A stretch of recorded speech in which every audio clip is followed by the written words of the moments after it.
The Dodgers square up against the Yankees in the World Series for a 12th time.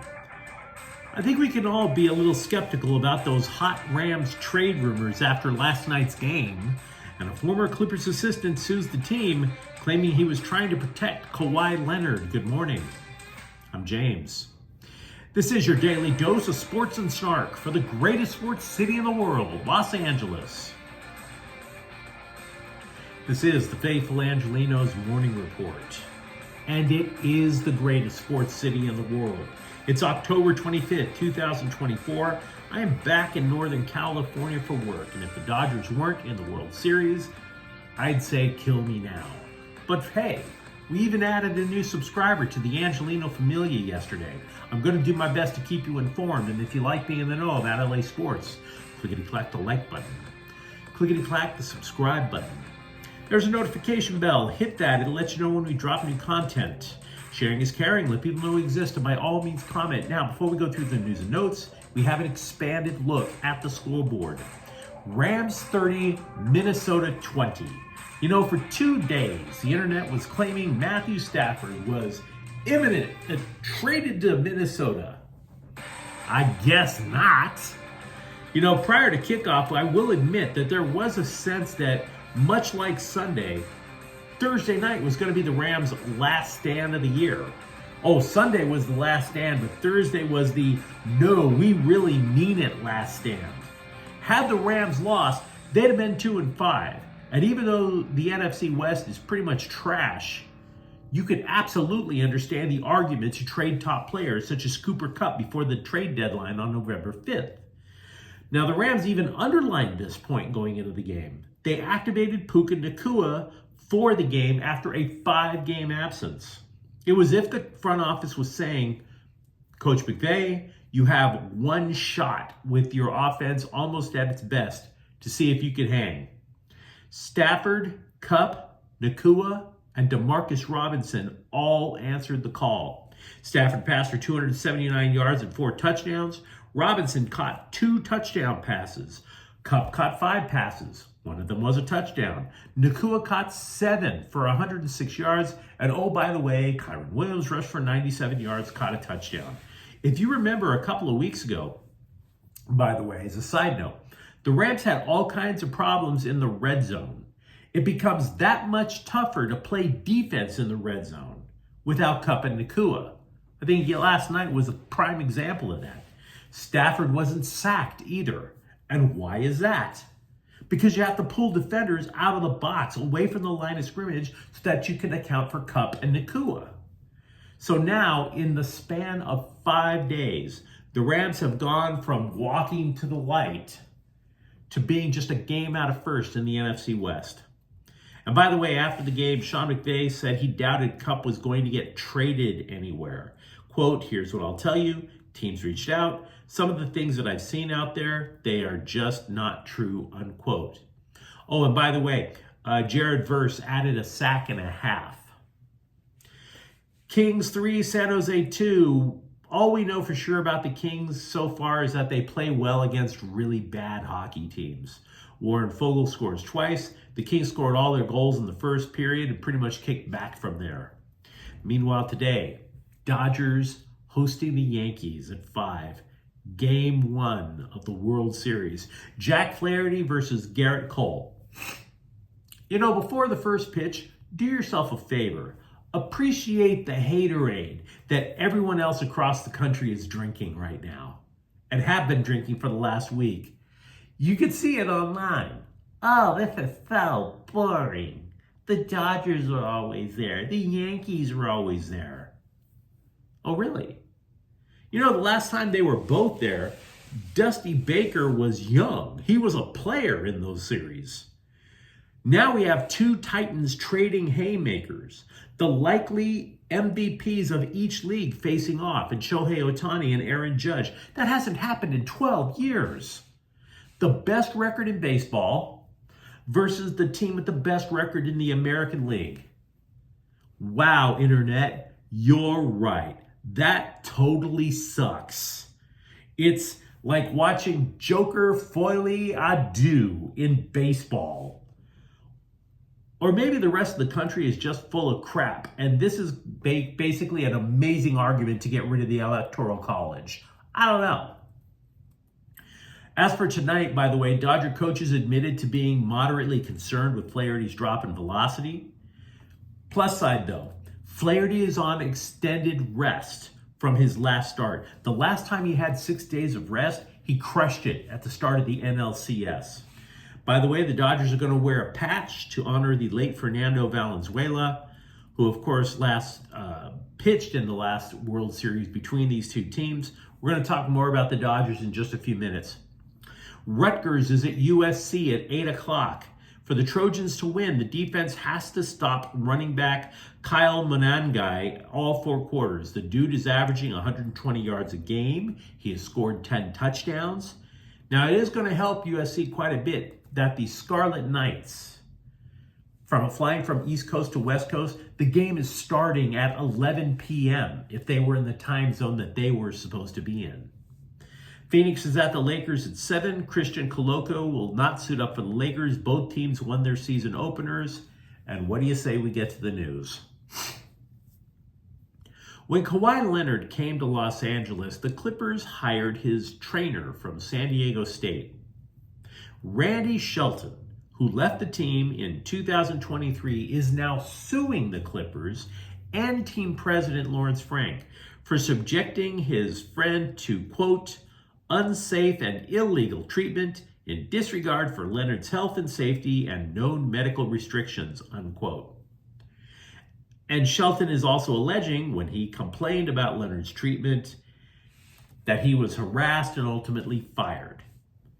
It's a very awkward argument. I've read at least 5 articles trying to explain this, and the sports writers can't figure it out because it's kind of convoluted. It boils down to just 2 words: whistleblower retaliation.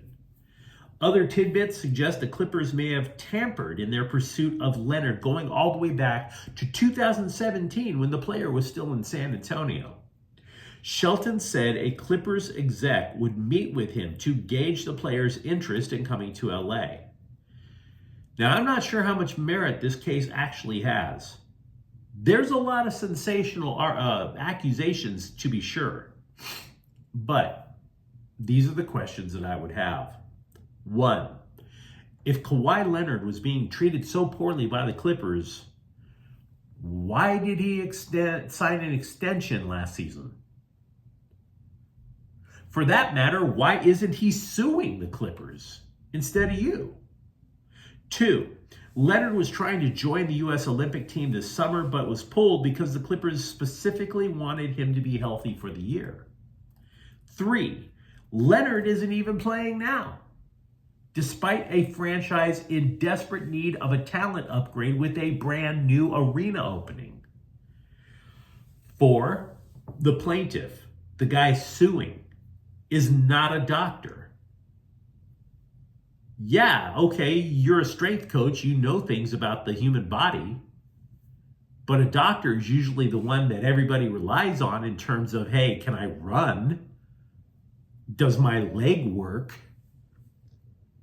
And finally, 5, the Clippers are claiming the charges had been previously investigated and found to be without merit.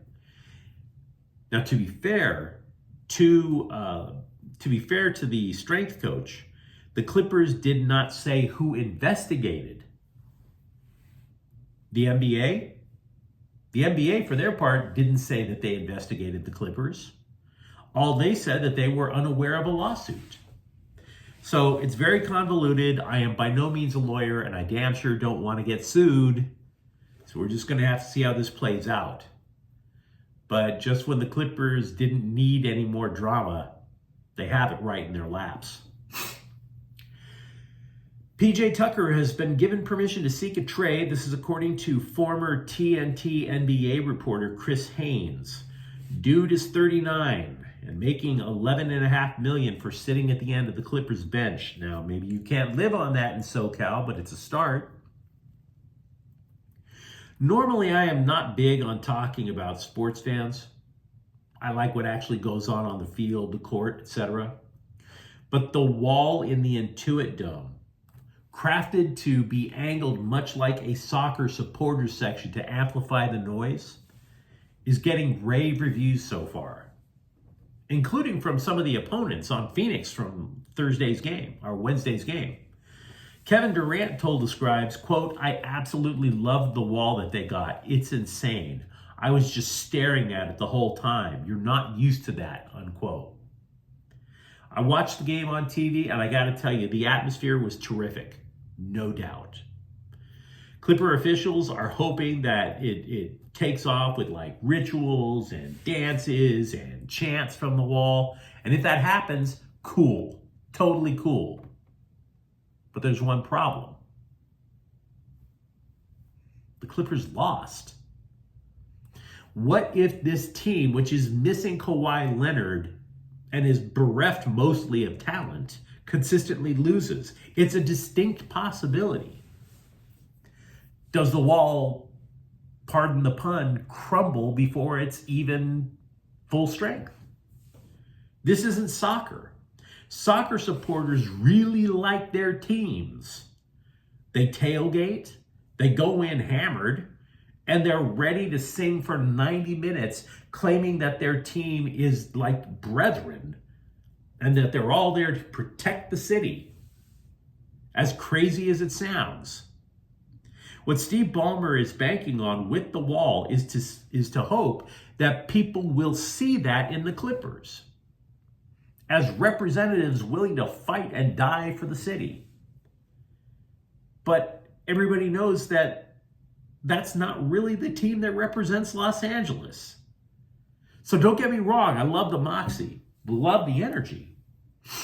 I'm just not sure that the depth of love for this team can carry on with a lousy season. I could be wrong.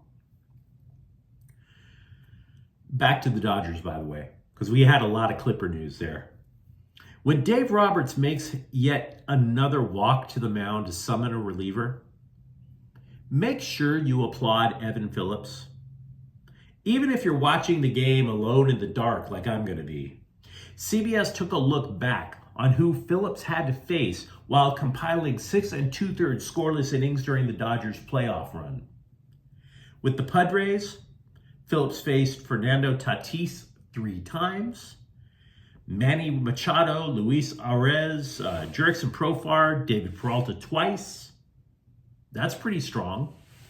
Against the Mets, he faced Mark Vientos, Brandon Nimmo, and Pete Alonso twice. He also faced Francisco Lindor and JD Martinez and did not concede a run. Hell of a job. In yesterday's clip, I was mentioning that sports writers, grown men and women, behave like children in the backseat of a station wagon on their way to Disneyland. They keep, are we there yet? Are we there yet? Only in the World Series, the question again and again is Shohei pitching? Is Shohei Ohtani pitching? Roberts keeps saying no, and 5 minutes later, the question comes out again. As if the hell no that Roberts said yesterday was totally ignored. He was asked again. Quote, "There is no possibility, none whatsoever. Thank you for asking," unquote. By the way, for his part, Ohtani told the scribes, quote, "I've never said to them that I wanted to pitch in the postseason," unquote. If you think it's annoying to look at Fox Sports and see that little graphic, Shohei Ohtani is 2 batters away, imagine how annoyed Dave Roberts has to be, because he's getting asked every 5 minutes about something that he knows isn't going to happen. We know when Ohtani's hitting. We've seen the lineup card. When J.J. Redick was hired as Lakers coach, I admit I panned the move even after that impressive victory. I mean, the jury is still out. A podcaster getting the keys to the NBA's glamour franchise, it seems every bit as ridiculous now as it did when it first happened over the summer. But you have to give credit where it's due. Redick's podcast was about basketball strategy, and he would sketch plays. The Lakers are actually running those plays, and it's working. Now, the problem for me working on the road is that sleazy hotels don't have telestrators, so I don't really have a graphics department for you. But the play that they ran that worked like gangbusters a couple of nights ago was called Finland, of all things. The upshot is this: the guard passes half court, and before he gets to the key, there's two guys standing at the top of the key, one on each side of the lane. One of those players goes down the side of the key and sets a screen. There's somebody at the low post who not only runs past that screen, but past the other screen that's set at the top of the key. Gets the ball for an open shot. Effectively, the shooter goes past a double screen and gets an open look at the basket. So who's the beneficiary of Finland? Rookie Dalton Knecht. He sank his first pro basket using that play. Kings goalie Darcy Kemper was activated off the injured list. He did not play last night. Dave Rittich got the start. The Kings also returned Phoenix Copley to Union Station so that he could take the next Metrolink out to Ontario. Lincoln Riley, I admit, is not the king of Los Angeles as Pete Carroll was when he coached USC a couple of decades ago. But if you're a USC fan who hates Riley, know that firing him will come at a massive cost. There's a reason that you're not hearing a lot, aside from fans complaining, about USC actually trying to get rid of the guy. If he were fired without cause at this moment, USC would be on the hook for the entirety of his contract, which is $88 million fully guaranteed. $88 million. Now, it could be less if he were fired for cause. But firing somebody because they don't win enough football games for the internet satisfaction is not firing for cause. That was a lot to talk about, wouldn't you say? You let me know what you think in the comments thread. Talk to me about the Dodgers going up against the Yankees. I can feel the bile swelling up already. For that matter, are you now optimistic that the Rams are 3-4 in a lousy NFC West? And if you enjoyed the content, don't forget to subscribe to Faithful Angelenos. We talk LA sports every single day here. Thank you for watching. I'm James. We'll be back tomorrow. Faithful Angelenos is a Cam Cortez Queso production. Take care.